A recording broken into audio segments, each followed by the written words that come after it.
என்னோட ஸ்டைலில் மான் கறி செஞ்சிடலாமா? தயவு செஞ்சு நம்ம நாட்டில் ட்ரை பண்ணிடாதீங்க, கேஸ் ஆகிடும்.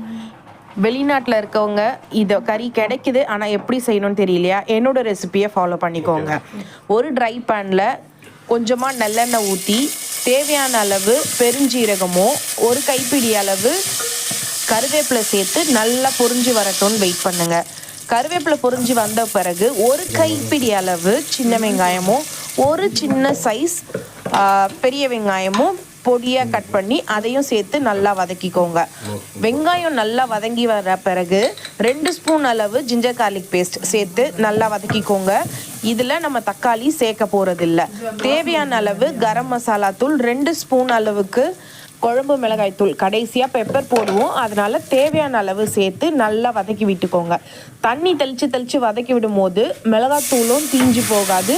கிரேவியோட கன்சிஸ்டன்சியும் பார்த்திங்கன்னா ரொம்ப நல்லாவே நமக்கு கிடைக்கும். ஸோ கொஞ்சமாக தண்ணி தெளித்து கிரேவியை மெயின்டைன் பண்ணிட்டு வாங்க. முக்கியமான விஷயம் என்னென்னா மிளகாத்தூள் தீய விட்டுறக்கூடாது. தேவையான அளவு உப்பு சேர்த்துக்கோங்க. ஏற்கனவே இந்த கறியை நல்லா சுத்தம் பண்ணி கட் பண்ணி அது கூட மஞ்சள் உப்பு போட்டு நல்லா கழுவி எடுத்துக்கோங்க. ஏன்னா இந்த ரெட் மீட் கொஞ்சம் ஸ்மெல்லாக தான் இருக்கும், அதனால் நல்லா உப்பு மஞ்சத்தூள் போட்டு கழுவி எடுத்துக்கோங்க. இப்போ நமக்கு கலந்து வந்திருக்க கிரேவியோட வாஷ் பண்ணி வச்சுருந்த கறியையும் சேர்த்து ஒரு வாட்டி நல்லா கிளறிக்கோங்க. கிளறும் போதே கொஞ்சமாக தண்ணி விட ஆரம்பிக்குது. அதனால் உங்களுக்கு எந்த அளவுக்கு கிரேவி தேவையோ அந்த அளவுக்கு நீங்கள் தண்ணி ஊற்றினா போதும். நாங்கள் சுக்கா மாதிரி தான் செய்ய போகிறோன்றதுனால கொஞ்சமான தண்ணி தான் சேர்த்துருக்கோம். 3 விசில் போட்டு எடுத்தால் பஞ்சு மாதிரி வெந்திருக்கும். இப்போ ஓப்பன் பண்ணி பார்த்தீங்கன்னா நல்லா கிரேவி கன்சிஸ்டன்சியில் தான் இருக்கும். இப்படியே வேணும்னாலும் இதை கிரேவியாகவும் யூஸ் பண்ணலாம். ஆஸ் பர் பிளான் இன்றைக்கி எங்கள் வீட்டில் ட்ரை கிரேவின்றதுனால நல்லா ட்ரை பண்ணுறதுக்காக பெப்பர் நிறைய போட்டு முடிஞ்ச அளவுக்கு ஃப்ளேமை இன்க்ரீஸ் பண்ணி வச்சு நல்லா ட்ரை பண்ணி எடுத்துக்கோங்க.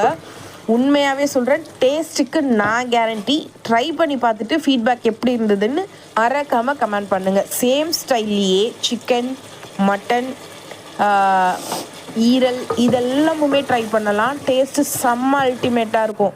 ஸோ எங்களுக்கு பார்த்திங்கன்னா இப்படி தான் இப்போ ரெடி ஆகிருக்கு.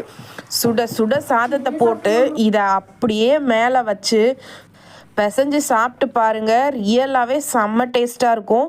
இது கூட ரசமும் வச்சுட்டு சாப்பிட்டிங்கன்னா சூப்பர் காம்பேக்டான ஒரு சைட் டிஷ்ஷுன்னு சொல்லலாம். இனி ஒரு வீடியோவில் சந்திக்கலாம். டாடா பாய்.